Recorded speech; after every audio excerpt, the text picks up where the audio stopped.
Okay, try this.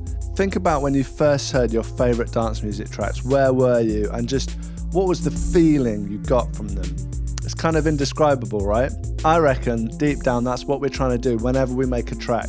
We're trying to create something that magical that makes other people feel what we felt. But how do we actually do it? So by analysing this track, Ageispolis by Aphex Twin, we're going to look at 3 ideas to help you actually really get that magic into your music. We're going to look at rules, how you can use them to your best advantage, how and when to break them, and thirdly, the great value of imperfection. I think it's going to be really helpful for you whether you're just starting out or if you've been making music for a long time. So let's have a look. So it starts off with this melody.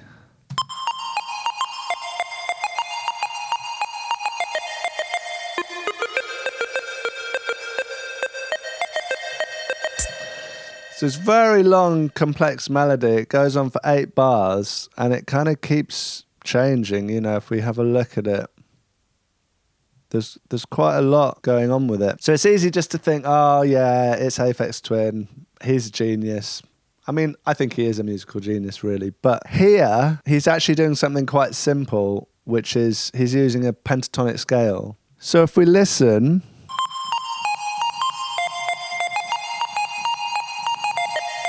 he's actually following quite a strict rule, which is just using only 5 notes in a scale. And the pentatonic scale is beautiful because it kind of sounds good with everything. But when I first heard this, it's just like, wow, it's so mad. It just kind of meanders along, but it just sounds really cool. This is a great secret of this sound. It's just this pentatonic scale. So it's just these notes.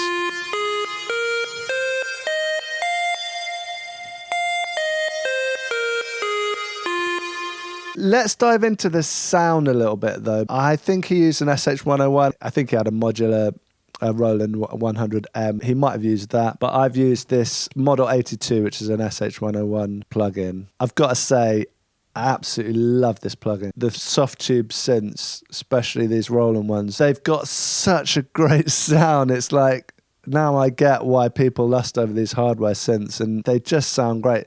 So how's he got this sound? I was trying for ages with the envelope to try and get the right sound, and I couldn't get quite the same. So for quite a while, I was struggling to get exactly the right amplitude envelope.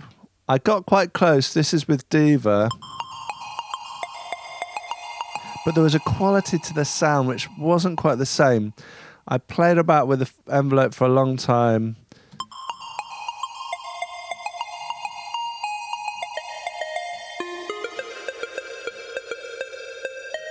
And it is close, but it wasn't quite bang on. Then with this plugin, the Model 82, I set the VCA to gate, and I got this.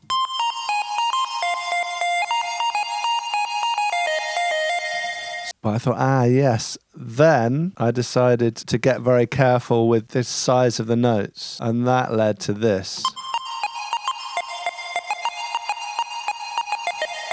which I think is basically bang on. So it's really nice having access to this, just using the gate instead of like no envelope, just a simple gate. So the next secret is basically you can hear the reverb is very prominent. So I'm actually using this Ableton reverb, but I'm also doing some quite heavy tape saturation. I'm aware he did record this to tape, and basically if you hear the reverb, it's very wet, it's on 64%, but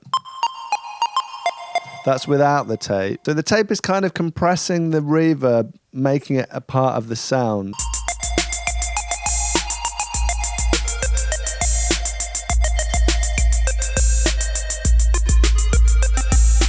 So then, how does he break the rules? So that's a rule he follows, but what rules does he break?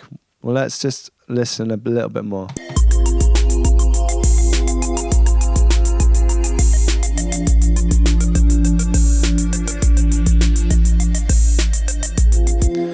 So the pad in this, I believe, is a DX7, which is an FM synth, a digital synth. And I also believe that he added an analog filter to his DX7.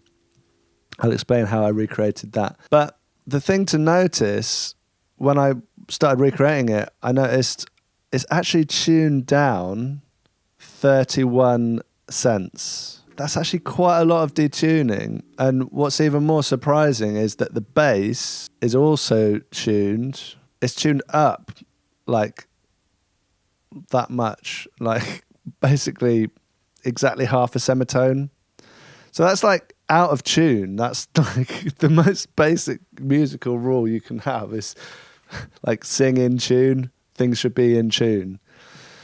But this is not. And I think basically I think the bass line is kind of in E, like this note is E.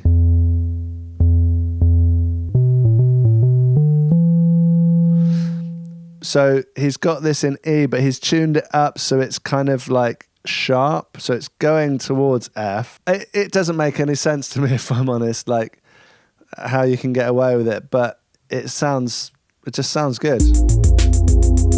So they're kind of meeting in the middle, but then it works with this, and this isn't. This is just tuned. This is in tune, and it kind of sounds okay in this section where all the things are playing.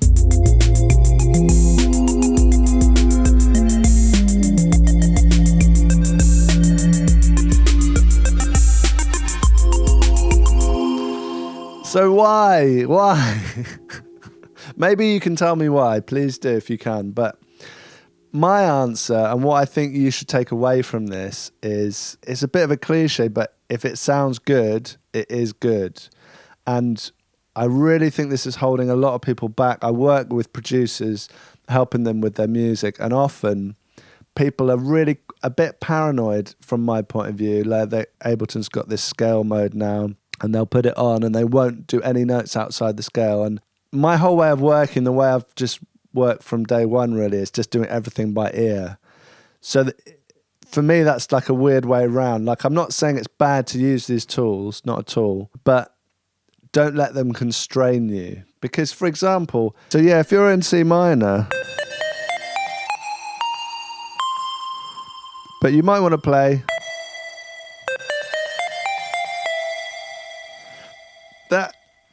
that's wrong for C minor. That's in C major, but there's nothing in music theory to say you can't go from a minor to a major. So like if you're locking yourself into one scale, you're limiting yourself quite a lot. Trust yourself. Like, I think you're better than you think. A lot of people feel like, oh, I can't do it, but why not? Like, I can't do it. No one can do it. Just everyone's just trying something. I think that's such a lesson to learn, is just like, if it sounds good, it is good. The next thing to talk about is character. And this tune has just got bags of character, and it's just technically wrong in so many ways. Like, let's have a quick listen.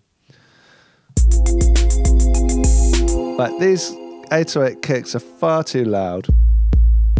They're distorted. So I've used tape saturation to recreate that effect. But they're just very loud in the mix. This bass is very loud in the mix.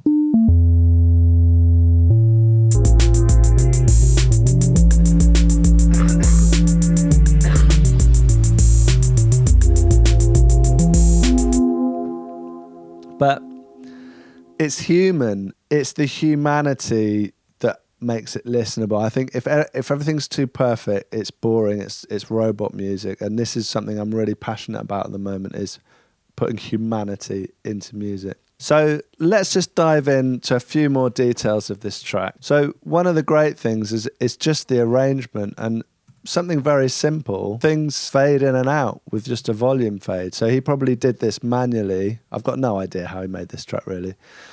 But for example, this just fades out. Gradually fades out. Sounds nice. And then this bass, like here, it fades in.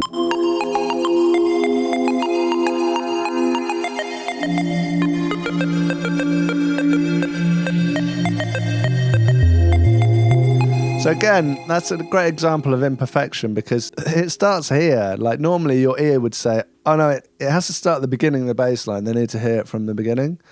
And he's just doing it halfway through. I just think we get so hung up on perfection, whereas we need to see the value of imperfection. So then what have we got? We've got some really nice details, like some kind of white noise or an ocean. I just took a bit of ocean noise.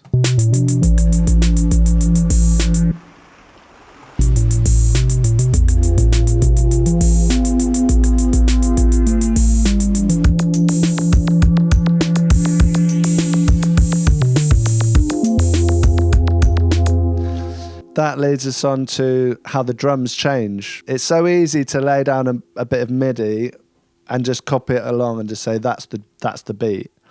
But I just love we can change any of these squares. So we've got some really nice changes going on in the drums. We start with this beat, so we just got the kick. And then the hats doing this nice little, quite simple pattern.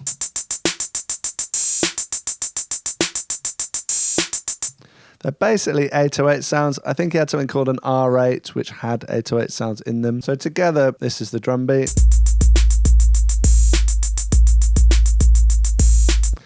Then it changes up. So we get like this other kick. It's not quite right, but on the original, it distorts the tape. You can hear it kind of distorts the tape, but it's fine. Sounds cool. So we don't have a snare here, bit of variation.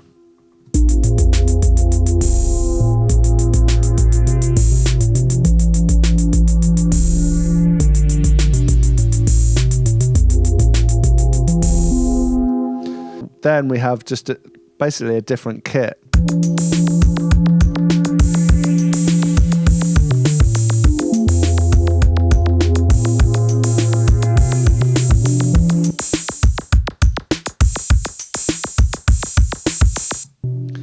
Then we get,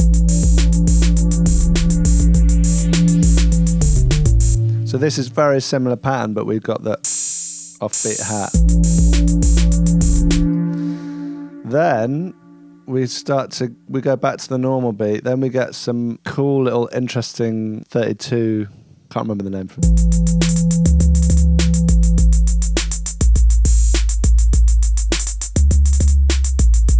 So that's a nice little change. We've got the same kick, but just pitched up. So the drums keep changing. We've also got these extra drums, and I'm pretty sure, yeah, they're just 808 sounds. We've got this rim shot. So like without the reverb,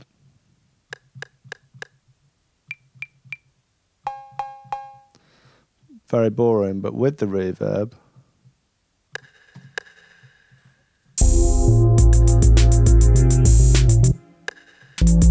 and they change up a bit. We've got this little clav.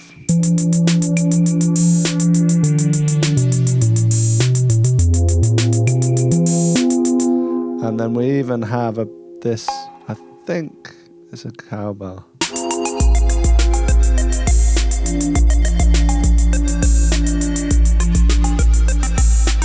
I just love this tune. So this is the bass. I've just used a sub, which is a square wave, but just with the cutoff right down. So with the cutoff up. And the keyboard follows quite down because the higher notes, the cutoff is still quite low. That's probably a bit too high.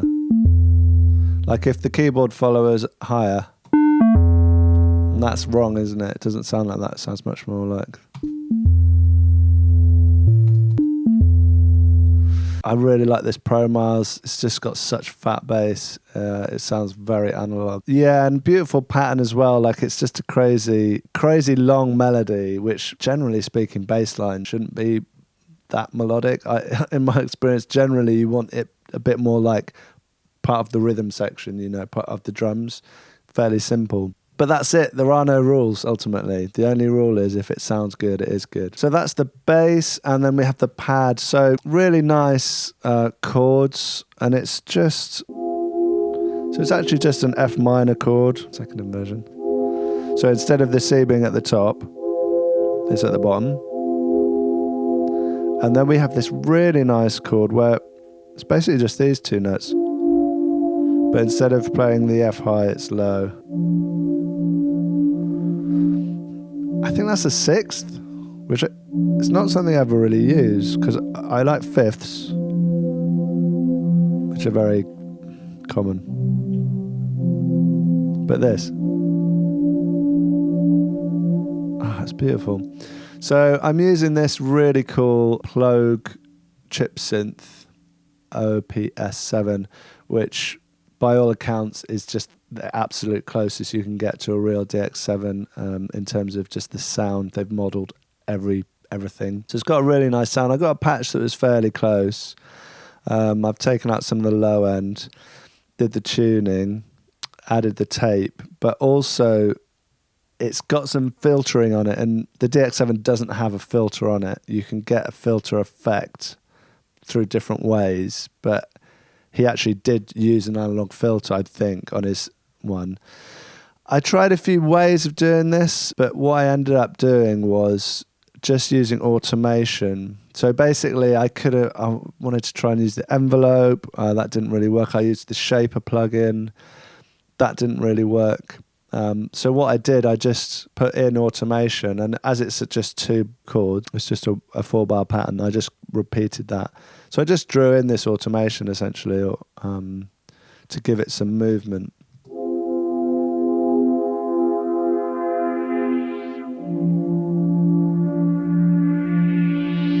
So there you have it, 3 rules. Know some rules because they're useful. That pentatonic scale, really cool. But also know that there are no rules, really. If it sounds good, it's good. So just try things, just experiment. Don't be scared of just going with your gut. And finally, have some humanity in your music. I just think that is one of the reasons this has stood the test of time, and I just think it's something that can never be recreated by AI or anything. And it's really, you want to put as much of yourself in your music as possible. So thanks so much for watching. I'm really sorry about the long break. Life got in the way, but I've got loads of plans for this year. Hit the subscribe button if you haven't already. I do have a Patreon, and patrons do get the sample packs from all the tracks I make. So this is one where I've recreated basically everything, so I'll be able to share all of this with my patrons. So consider signing up for that. I also offer one-to-one coaching / tuition if you want help with your music, if you want help with something specific such as synthesis, sampling, sequencing, arranging, or if you want a collaborator to give you some ideas, if you just want a fresh ear on what you're doing, I'm available for that. Check out my website in the description. Thanks very much for watching, and I'll catch you in the next one.